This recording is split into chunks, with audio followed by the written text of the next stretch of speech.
Gulf ടുഡേയിലേക്ക് എല്ലാ പ്രേക്ഷകർക്കും സ്വാഗതം. ഞാൻ അസദ സഹീർ. വിശദമായ റിപ്പോർട്ടുകളിലേക്കാണ്. ഇറാന്റെ കാര്യത്തിൽ ഉടൻ തന്നെ അന്തിമ തീരുമാനമെടുക്കുമെന്ന് അമേരിക്കൻ പ്രസിഡന്റ് ഡൊണാൾഡ് ട്രംപ്.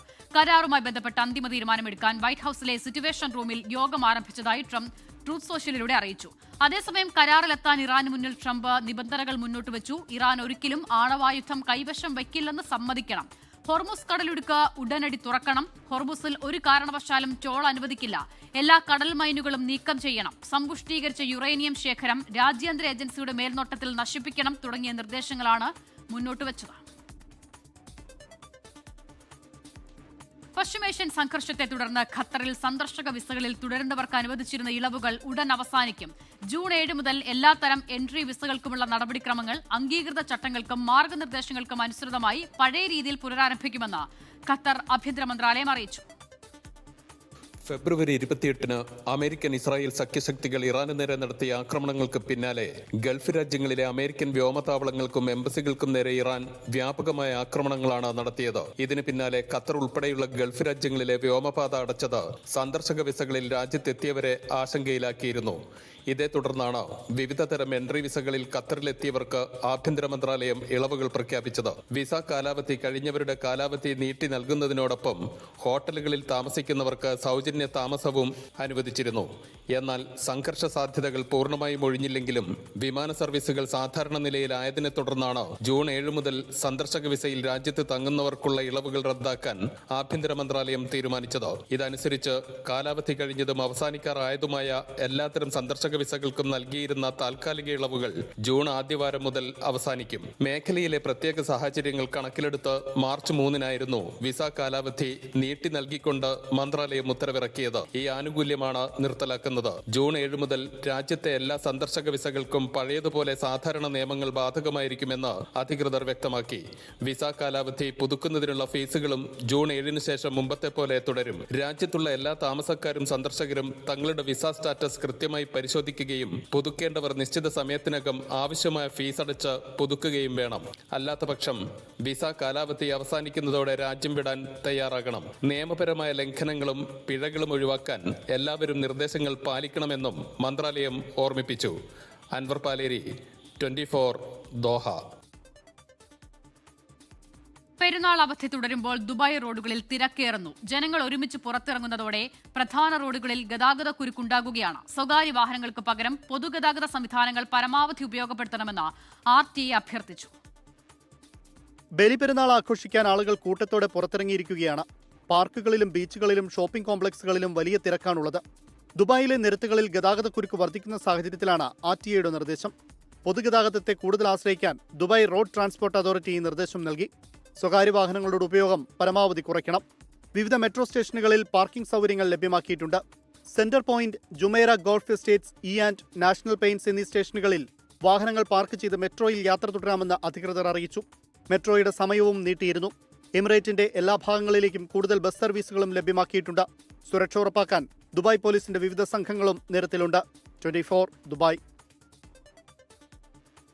ഹജ്ജ് കർമ്മങ്ങൾ അവസാനിപ്പിച്ച് തീർത്ഥാടകർ മിനായിൽ നിന്ന് മടങ്ങിത്തുടങ്ങി. കർമ്മങ്ങൾ പൂർണ്ണമായും അവസാനിക്കുന്നത് നാളെയാണെങ്കിലും 5-ാമത്തെ ദിവസം തന്നെ കർമ്മങ്ങൾ അവസാനിപ്പിക്കാനുള്ള അവസരവും തീർത്ഥാടകർക്കുണ്ട്. മിനായിൽ നിന്ന് ജലീൽ കണ്ണമംഗലം തയ്യാറാക്കിയ റിപ്പോർട്ടിലേക്ക്. ഹജ്ജ് കർമ്മങ്ങൾ അവസാനിക്കുകയാണ്. തീർത്ഥാടകരിൽ ഭൂരിഭാഗവും ഇന്നത്തെ കല്ലേറ് കർമ്മം പൂർത്തിയാക്കി മീനായിൽ നിന്ന് മടങ്ങി. ബാക്കിയുള്ള തീർത്ഥാടകർ നാളത്തെ കല്ലേറ് കർമ്മം കൂടി പൂർത്തിയാക്കിയ ശേഷമേ മീനായിൽ നിന്ന് മടങ്ങുകയുള്ളൂ, ഹജ്ജ് കർമ്മങ്ങൾ അവസാനിപ്പിക്കുകയുള്ളൂ. തീർത്ഥാടകരെ സംബന്ധിച്ചിടത്തോളം ഇനി അവശേഷിക്കുന്ന കർമ്മം അവർ നാട്ടിലേക്ക് പോകുമ്പോൾ നിർവഹിക്കുന്ന വിടവാങ്ങൽ തവാഫ് മാത്രമാണ്. ഇപ്പോൾ തീർത്ഥാടകർ ഇന്നത്തെ കല്ലേറ് കർമ്മമൊക്കെ നിർവഹിച്ച തീർത്ഥാടകരിത ഇപ്പോൾ മീനായിലെ തമ്പുകളിൽ തന്നെ തിരിച്ചെത്തി അവർ ആരാധനാ കർമ്മങ്ങളിലും പ്രാർത്ഥനകളിലുമൊക്കെ മുഴുകിയിരിക്കുകയാണ്. ചില മലയാളി തീർത്ഥാടകരുടെ ടെൻറ്റിലാണ് ഞാനിപ്പോൾ ഉള്ളത്. എങ്ങനെയുണ്ടായിരുന്നു ഇതൊക്കെ? വളരെ അൽഹംദുലില്ലാ, വളരെ നന്നായി ഞങ്ങളുടെ കർമ്മങ്ങളെല്ലാം കഴിഞ്ഞു. മക്കയിലായാലും മദീനയിലും നല്ല താമസ സൗകര്യവും നല്ല സൗകര്യങ്ങളുണ്ടായിരുന്നു.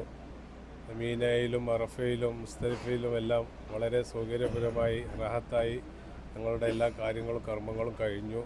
വളരെ നന്നായി ഞങ്ങൾക്ക് എല്ലാ കർമ്മങ്ങളും ചെയ്യാൻ കഴിഞ്ഞു. അൽഹംദുലില്ലാ. നാളെ ഞങ്ങൾ മക്കയിലേക്ക് തിരിക്കുകയാണ്. ഓക്കെ, ഏതായാലും തീർത്ഥാടകരെ സംബന്ധിച്ചിടത്തോളം ഇനി മടക്കയാത്രയുടെ നാളുകളാണ്. അടുത്ത ദിവസം മുതൽ അവർ നാട്ടിലേക്ക് മടങ്ങും. ഹജ്ജിന് മുമ്പ് മദീന സന്ദർശിക്കാത്ത തീർത്ഥാടകർ ഹജ്ജിന് ശേഷം വരും ദിവസങ്ങളിൽ മദീന സന്ദർശിക്കുകയും ചെയ്യും. മിനായിൽ നിന്നും ജലീൽ കണ്ണമംഗലം, 24. ഇത്തവണത്തെ ഹജ്ജ് തീർത്ഥാടനം വിജയകരമായിരുന്നുവെന്ന് മക്ക ഡെപ്യൂട്ടി അമീർ പ്രഖ്യാപിച്ചു. ഭരണ നേതൃത്വത്തിന്റെ കൃത്യമായ മേൽനോട്ടവും മികച്ച സൗകര്യങ്ങളുമാണ് തീർത്ഥാടകർക്ക് സുരക്ഷിതമായ ഹജ്ജ് ഉറപ്പാക്കാൻ സഹായിച്ചതെന്ന് prince Saud bin Mishaal bin Abdul Aziz അറിയിച്ചു. നൂതന സാങ്കേതിക വിദ്യകളുടെയും മികച്ച ആരോഗ്യ ഗതാഗത സംവിധാനങ്ങളുടെയും പിന്തുണയോടെയാണ് ഇത്തവണത്തെ ഹജ്ജ് സീസൺ പൂർത്തിയാക്കിയത്. സുരക്ഷയും മികച്ച സേവനങ്ങളും ഒത്തുചേർന്ന ഹജ്ജ് സീസണാണ് ഇത്തവണ കടന്നുപോയതെന്ന് മക്ക ഡെപ്യൂട്ടി അമീർ പ്രഖ്യാപിച്ചു. ഭരണാധികാരികളുടെ നേരിട്ടുള്ള പിന്തുണയും വിവിധ വകുപ്പുകളുടെ ഏകോപനവുമാണ് തീർത്ഥാടകർക്ക് സമാധാനത്തോടെ കർമ്മങ്ങൾ പൂർത്തിയാക്കാൻ വഴിയൊരുക്കിയത്.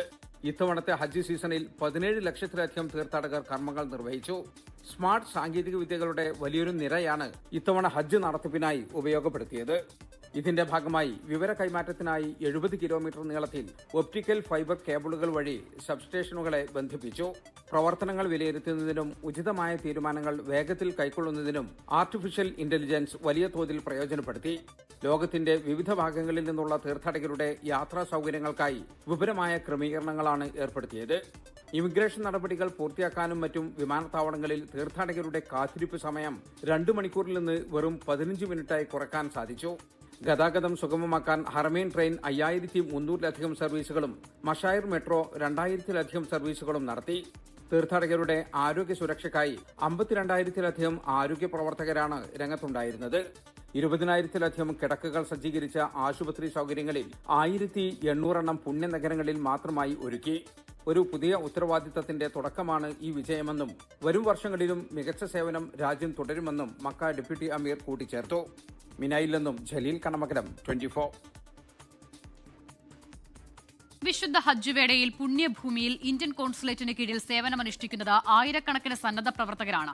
മക്കയിലും പരിസര പ്രദേശങ്ങളിലുമായി നിരവധി മലയാളികളടക്കമുള്ള വലിയൊരു സംഘമാണ് തീർത്ഥാടകർക്ക് തുണയായി രംഗത്തുള്ളത്. ഇന്ത്യയിൽ നിന്നുള്ള തീർത്ഥാടകരുടെ വരവ് മുതൽ മടക്കയാത്ര വരെ നീളുന്ന വിപുലമായ സേവന പ്രവർത്തനങ്ങളാണ് ഇവർ കാഴ്ചവെക്കുന്നത്.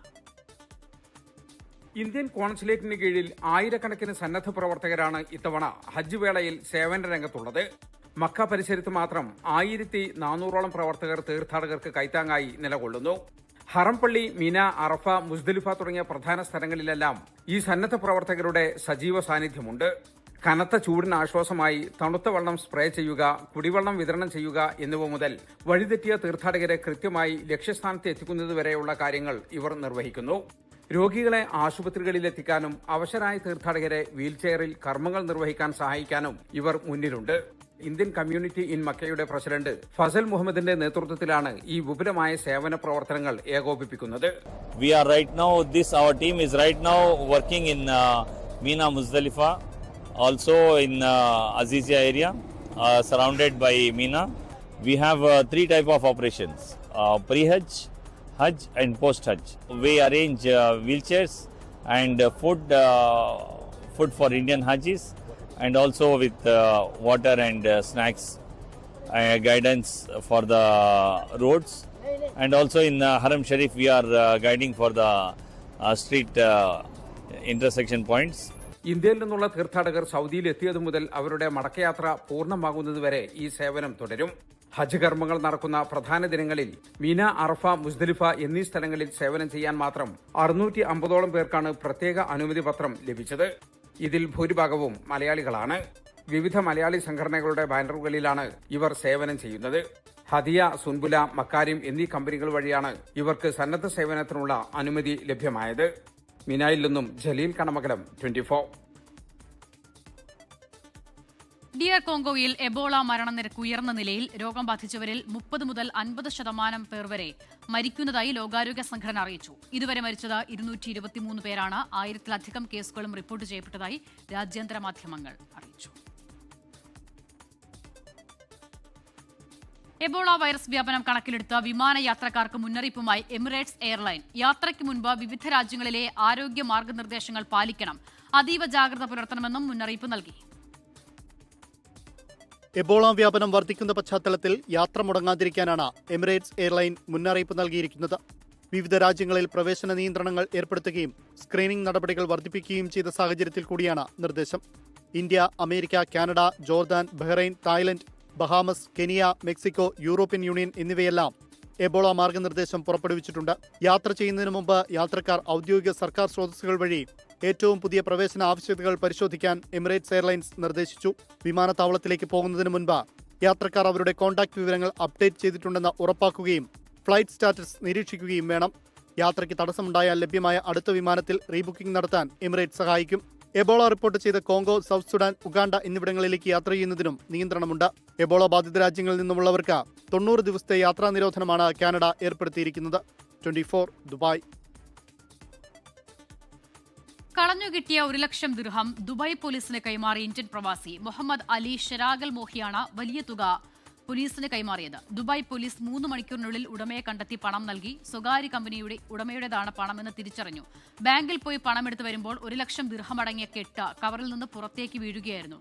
മുഹമ്മദ് അലി ഷെരാഗലിനെ ദുബായ് പോലീസ് ആദരിച്ചു. ന്യൂയോർക്കിൽ ആവേശത്തിരയിളക്കി കാർഡ് ഗെയിംസ്. മലയാളം ഗ്ലോബൽ വോയ്സും കേരള സെന്ററും സംയുക്തമായി സംഘടിപ്പിച്ച മത്സരത്തിൽ അമേരിക്കയിലെ വിവിധ സംസ്ഥാനങ്ങളിൽ നിന്നായി 18 ടീമുകൾ പങ്കെടുത്തു. ന്യൂജേഴ്സിയിൽ നിന്ന് അശ്വതി ജ്യോതിഷ് തയ്യാറാക്കിയ റിപ്പോർട്ടിലേക്ക്.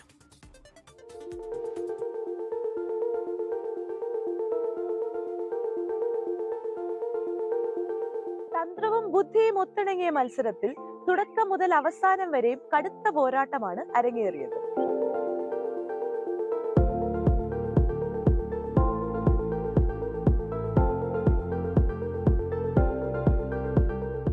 റൗണ്ട് ഫസ്റ്റ് ഇതില് 18 കളിയുടെ 5 റൗണ്ട്. അതിൽ നിന്ന് 8 ടീം അഡ്വാൻസ് ചെയ്യും. അതും 18ന്റെ കളിയാണ്.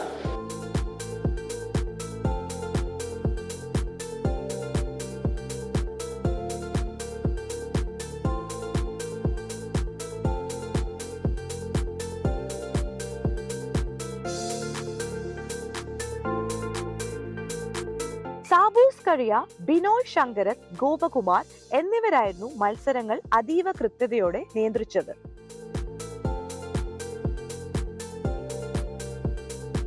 ന്യൂജേഴ്സിയിൽ നിന്നും അശ്വതി ജ്യോതിഷ്, 24 USA. ഗുസ്തി താരം വിനേഷ് ഫോഗട്ടിനെതിരായ ഹർജിയിൽ റെസ്ലിംഗ് ഫെഡറേഷൻ ഓഫ് ഇന്ത്യക്ക് തിരിച്ചടി. ഏഷ്യൻ ഗെയിംസിന്റെ സെലക്ഷൻ ട്രയൽസിൽ വിനേഷ് ഫോഗട്ടിന് പങ്കെടുക്കാമെന്ന് സുപ്രീംകോടതി. ട്രയൽസിൽ പങ്കെടുക്കാൻ അനുവാദം നൽകിയ ഡൽഹി ഹൈക്കോടതി ഉത്തരവിനെതിരെയായിരുന്നു റെസ്ലിംഗ് ഫെഡറേഷൻ ഓഫ് ഇന്ത്യയുടെ അപ്പീൽ. ഗുസ്തി താരം വിനേഷ് ഫോഗട്ടിന് ഏഷ്യൻ ഗെയിംസിന്റെ സെലക്ഷൻ ട്രയൽസിൽ പങ്കെടുക്കാൻ അനുവാദം നൽകിയ ഡൽഹി ഹൈക്കോടതി ഉത്തരവ് ശരിവെച്ചായിരുന്നു സുപ്രീംകോടതിയുടെയും തീരുമാനം. നാളെയും മറ്റന്നാളുമായി നടക്കുന്ന സെലക്ഷൻ ട്രയൽസിൽ വിനേഷ് ഫോഗട്ടിന് പങ്കെടുക്കാമെന്ന് സുപ്രീംകോടതി ഉത്തരവിട്ടു. വിനേഷ് ഫോഗട്ടിനെതിരായ റെസ്ലിംഗ് ഫെഡറേഷൻ ഓഫ് ഇന്ത്യയുടെ വാദങ്ങളിൽ അവർ രാജ്യത്തിന് അഭിമാനമെന്നായിരുന്നു ജസ്റ്റിസ് PS നരസിംഹ അധ്യക്ഷനായ ബെഞ്ച് നൽകിയ മറുപടി. എന്നാൽ ഇത്തരം വിഷയങ്ങളിലെ ഹൈക്കോടതികളുടെ വേഗത്തിലുള്ള ഇടപെടലിൽ സുപ്രീംകോടതി ആശങ്കയും അറിയിച്ചു. വനിതാ കായിക താരങ്ങളെ ഒഴിവാക്കുന്നതിനും പാർശ്വവൽക്കരിക്കുന്നതിനുമുള്ള കാരണമായി മാതൃത്വം മാറുന്നില്ലെന്ന് റെസ്ലിംഗ് ഫെഡറേഷൻ ഓഫ് ഇന്ത്യക്കെതിരെ വിമർശനം നടത്തിയായിരുന്നു ഡൽഹി ഹൈക്കോടതിയുടെ ഡിവിഷൻ ബെഞ്ച് വിനേഷ് ഫോഗട്ടിന് അനുമതി നൽകിയത്. പാരീസ് ഒളിമ്പിക്സിൽ അമിതഭാരം കാരണം വിനേഷ് ഫോഗട്ട് അയോഗ്യയാക്കപ്പെട്ടതിനെ ദേശീയ നാണക്കേടാണ് എന്ന റെസ്ലിംഗ് ഫെഡറേഷൻ ഓഫ് ഇന്ത്യയുടെ പരാമർശത്തെയും ഡൽഹി ഹൈക്കോടതിയുടെ ഡിവിഷൻ ബെഞ്ച് രൂക്ഷമായി വിമർശിച്ചിരുന്നു. 24 ഡൽഹി. മലപ്പുറം മഞ്ചേരി മെഡിക്കൽ കോളേജിൽ ഗുരുതര ചികിത്സാ പിഴവെന്ന പരാതി. കാലുവേദനയുമായി എത്തിയ വയോധികയുടെ കാൽ ഞരമ്പ് മുറിച്ചു. നിലവിൽ കോഴിക്കോട് മെഡിക്കൽ കോളേജിൽ ചികിത്സയിൽ കഴിയുന്ന വൃദ്ധയ്ക്ക് കാൽ മുറിച്ചു മാറ്റേണ്ട അവസ്ഥയാണെന്ന് കുടുംബം പറയുന്നു. ജില്ലാ മെഡിക്കൽ ഓഫീസർക്ക് കുടുംബം പരാതി നൽകി. ചികിത്സാ പിഴവ് എവിടെയുണ്ടായാലും ശക്തമായ നടപടി ഉണ്ടാകുമെന്ന് ആരോഗ്യമന്ത്രി കെ മുരളീധരൻ പറഞ്ഞു. കാലുവേദനയെ തുടർന്നാണ് നിലമ്പൂർ ചുങ്കത്തറ സ്വദേശി പാർവതി മഞ്ചേരി മെഡിക്കൽ കോളേജിൽ ചികിത്സ തേടിയത്. ഈ മാസം 12-ന് ശസ്ത്രക്രിയയും നടത്തി.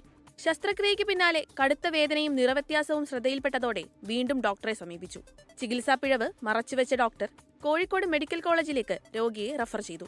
ഇവിടെ നടത്തിയ പരിശോധനകളിലാണ് കാലിന്റെ ഞരമ്പ് മുറിഞ്ഞതായും രക്തയോട്ടം പൂർണ്ണമായി നിലച്ചതായും തിരിച്ചറിയുന്നത്. വലതുകാലിന്റെ ഞരമ്പ് മേലെന്ന് മുറിഞ്ഞിട്ട് അത് മടക്കി സ്റ്റാപ്ലർ അടുക്കി വെച്ച കാര്യം സ്കാൻ ചെയ്തപ്പോൾ അവർ പറയണത്. നമുക്കറിയില്ലല്ലോ, നമ്മളിത് കാലിങ്ങനെ കാണുമ്പോൾ വൈകുന്നേരം ആയപ്പോഴത് അറിയണത് കറുത്ത കാര്യമൊക്കെ. അങ്ങനെയാണ് ഇപ്പോൾ പ്രശ്നം. കാരണം അവിടെ എത്ര രോഗികൾ വരുന്നതാണ്. ഓരിപ്പോൾ എല്ലാവരോടും ഇതേമാതിരിയൊക്കെ കാട്ടി അങ്ങനെ വയസ്സായതാണ് എഴുതിയിട്ട് നോക്കാമെന്നൊരു കാര്യമുണ്ടോ. നടന്നു പോയതാണ് എൻ്റെ അമ്മമ്മ. കോഴിക്കോട് മെഡിക്കൽ കോളേജിൽ എത്തിയപ്പോഴാണ് ഈ ഞരമ്പ് മുറിഞ്ഞ കാര്യം ഞങ്ങൾ അറിയണത്. അപ്പോൾ നമ്മൾ അതിന് മുന്നേ നമുക്കറിയില്ലല്ലോ ഞരമ്പ് മുറിഞ്ഞിട്ടാണ് ഇത് കാലിങ്ങനെ ആയതെന്ന്. കാരണം ഒരു കുഴപ്പമില്ലാതെ നടന്നു പോയതാണ്. ചെറിയ കാല് കുത്തുമ്പോൾ ചെറിയ വേദന ഉള്ളായിരുന്നു. ചികിത്സാ പിഴവ് എവിടെയുണ്ടായാലും ശക്തമായ നടപടിയുണ്ടാകുമെന്ന് ആരോഗ്യമന്ത്രി കെ മുരളീധരൻ പറഞ്ഞു. എവിടെ ചികിത്സാ പിഴവ് കണ്ടാലും ശക്തമായിട്ടുള്ള നിലപാട് ഗവൺമെൻറ് ഭാഗത്തുണ്ടാവും. ഒന്നിനെയും ന്യായീകരിക്കൽ എവിടെയാണ് പിഴവ് സംഭവിച്ചത് അവർക്കെതിരെ ശക്തമായിട്ടുള്ള നിലപാട് സ്വീകരിക്കും. നിർധന കുടുംബം ഇതിനോടകം 2 ലക്ഷത്തോളം രൂപ ചികിത്സയ്ക്കായി ചിലവഴിച്ചിട്ടുണ്ട്. മഞ്ചേരി മെഡിക്കൽ കോളേജിൽ നിന്നും മെഡിക്കൽ ഇൻഷുറൻസ് ലഭ്യമാക്കിയില്ലെന്നും പരാതിയിൽ പറയുന്നു. ചികിത്സാ പിഴവിൽ കുടുംബം മലപ്പുറം DMOയ്ക്ക് പരാതി നൽകി. ജില്ലാ medical officer Manjeri medical college സൂപ്രണ്ടിൽ നിന്നും വിശദീകരണം ആവശ്യപ്പെട്ടിട്ടുണ്ട്. 24 കോഴിക്കോട്. അഭിനേതാക്കളുടെ സംഘടന അമ്മയിലെ തൊഴിൽ പീഡനാരോപണത്തിൽ വീണ്ടും സിറ്റി പോലീസ് കമ്മീഷണർക്ക് പരാതി നൽകി ഓഫീസ് സ്റ്റാഫ് അതുല്യ. നീനാക്കുറുപ്പ്, കുക്കു പരമേശ്വരൻ, ഉണ്ണി ശിവപാൽ എന്നിവർക്കെതിരെ ഫോൺ സംഭാഷണങ്ങളും ശബ്ദരേഖകളും അടക്കമാണ് പരാതി. അതേസമയം അൻസിബയുടെ പരാതിയിൽ അമ്മ പ്രത്യേക സമിതി രൂപീകരിച്ചേക്കില്ല. അമ്മയിലെ ഓഫീസ് സ്റ്റാഫ് അതുല്യ, ട്രഷറർ ഉണ്ണി ശിവപാലിനും ജനറൽ സെക്രട്ടറി കുക്കു പരമേശ്വരനുമെതിരെ തൊഴിൽ പീഡന പരാതി ഉന്നയിച്ച് രംഗത്ത് വന്നിരുന്നു. സംഭവം വിവാദമായതോടെ ജനറൽ സെക്രട്ടറി പുറത്താക്കിയ അതുല്യയെ എക്സിക്യൂട്ടീവ് കമ്മിറ്റി ജോലിയിൽ തിരിച്ചെടുക്കുകയും ചെയ്തു. ജോലിയിൽ തിരിച്ചു പ്രവേശിച്ചതിന് പിന്നാലെ വീണ്ടും മാനസിക പീഡനവും ഭീഷണിയും ഉണ്ടായതായി അതുല്യ പറയുന്നു. തനിക്കെതിരെ ഗൂഢാലോചന നടത്തിയ സംഭവവും തന്നെ അപകീർത്തിപ്പെടുത്താൻ ശ്രമിച്ചതും ഉൾപ്പെടുത്തിയാണ് സിറ്റി പോലീസ് കമ്മീഷണർക്കും ജില്ലാ ലേബർ ഓഫീസർക്കും അതുല്യ പരാതി നൽകിയിരിക്കുന്നത്. ഞാൻ കമ്മീഷണർക്ക് കൊടുത്ത പരാതിയിൽ എനിക്കെതിരെ അവിടെ നടന്ന ഗൂഢാലോചനകൾ, എന്നെ ടെർമിനേറ്റ് ചെയ്തതിൻ്റെ ഭാഗമായിട്ട് കുക്കു പരമേശ്വരനും ഉണ്ണി ശിവപാലും നീനാക്കുറുപ്പും ചേർന്നുണ്ടാക്കിയ ഒരു വലിയൊരു സ്ക്രിപ്റ്റ് ഉണ്ടായിരുന്നു. അപ്പം അതിൻ്റെ വോയിസ് എനിക്ക് സെക്യൂരിറ്റി എന്നെ വിളിച്ചിട്ട് ഇന്ന കാര്യങ്ങൾ പറയാൻ അയാളെ ഏൽപ്പിച്ചു എന്ന് പറയുന്ന വോയിസ് ക്ലിപ്പ് ഉൾപ്പെടെ ആണ് ഞാൻ പരാതി കൊടുത്തിട്ടുള്ളത്. അതേസമയം അൻസിബയുടെ പരാതിയിൽ പ്രത്യേക സമിതി രൂപീകരിക്കുന്നത് അമ്മ പരിഗണിച്ചേക്കില്ല. ലക്ഷ്മിപ്രിയക്കെതിരെ അൻസിബ മുഖ്യമന്ത്രിക്ക് നൽകിയ പരാതി സംസ്ഥാന പോലീസ് മേധാവിക്ക് കൈമാറി. 24 കൊച്ചി. നാരദ ജയന്തി ആഘോഷത്തിനോടനുബന്ധിച്ച് വിശ്വസംവാദ കേന്ദ്രത്തിന്റെ PVK നെടുങ്ങാടി അനുസ്മരണം കോഴിക്കോട് നടന്നു. ഭാരതീയ വിചാര കേന്ദ്രം director R Sanjayan PV Nedungadi അനുസ്മരണ പ്രഭാഷണം നടത്തി. വിവിധ മാധ്യമ അവാർഡുകൾ കരസ്ഥമാക്കിയ 24 അസോസിയേറ്റ് എഡിറ്റർ ദീപക് ധർമ്മടത്തെ ചടങ്ങിൽ ആദരിച്ചു. News 18 south India managing editor Vivek Narayanan ചടങ്ങിൽ മുഖ്യാതിഥിയായി. ഗൾഫ് ടുഡേ പൂർണ്ണമാകുന്നു. നമസ്കാരം.